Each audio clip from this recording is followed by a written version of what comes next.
இன்னைக்கு சூப்பரான ஒரு ஸ்நாக் ரெசிபி பண்ண போகிறேன். குழந்தைங்க எல்லாம் ரொம்ப விரும்பி சாப்பிடுவாங்க. ரொம்ப சிம்பிளாக ஈஸியாகவே பண்ணிடலாம்.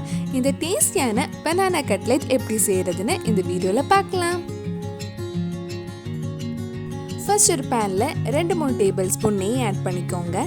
நெய் கொஞ்சம் சூடானதும் இதில் சின்னதாக கட் பண்ண 3 மீடியம் சைஸ் நேந்திரப்பழம் ஆட் பண்ணியிருக்கேன்.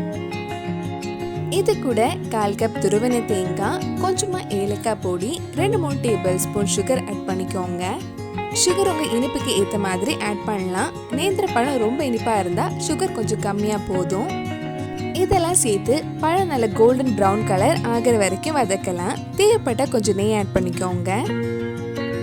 நம்ம சேனலில் இதுக்கு முன்னாடி நிறைய cutlet recipe, snack recipe, sweet recipes எல்லாம் பண்ணியிருக்கேன். நீங்கள் இன்னும் அந்த ரெசிபிஸ் எல்லாம் பார்க்கலைன்னா அதோட லிங்க் இல்லை டிஸ்கிரிப்ஷனில் இருக்குது. மறக்காமல் அந்த ரெசிபிஸும் போய் பாருங்கள். இந்த மாதிரி பழம் கொஞ்சம் கலர் சேஞ்ச் ஆனதும் இது ஆஃப் பண்ணிட்டு கொஞ்சம் நேரம் ஆற வச்சிடலாம். ஆனதுக்கப்புறம் இது நல்லா மசிச்சு எடுத்துக்கோங்க.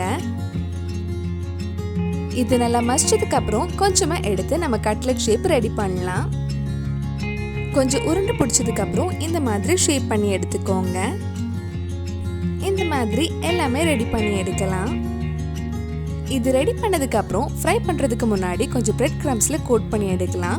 அதுக்காக ஒரு சின்ன பவுல்ல கொஞ்சம் மைதா தண்ணியில மிக்ஸ் பண்ணி வச்சிருக்கேன். அதுல டிப் பண்ணிட்டு பிரெட் கிரம்ஸ்ல கோட் பண்ணி எடுக்கலாம்.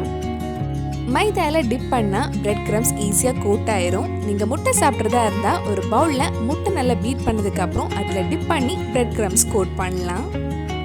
இந்த மாதிரி எல்லாமே கோட் பண்ணி ரெடி பண்ணி வச்சுக்கோங்க.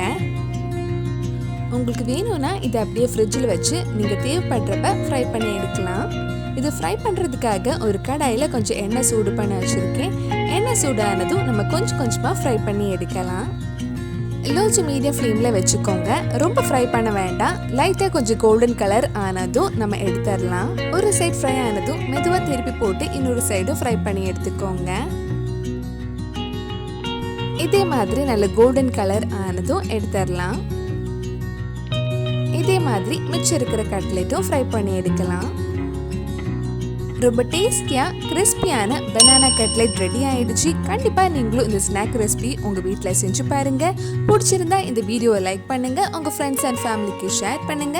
வேறு நல்லா ஸ்நாக் ரெசிபி நம்ம சேனலில் ட்ரை பண்ணலான்னு கீழே கமெண்ட் பாக்ஸில் சொல்லுங்க.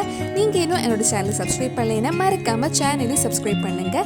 கூடவே அந்த பெல் ஐக்கனை ப்ரெஸ் பண்ணால் நான் புது வீடியோ போட்டுடனே உங்கள் ஃபோனுக்கு நோட்டிஃபிகேஷன் வந்துடும்.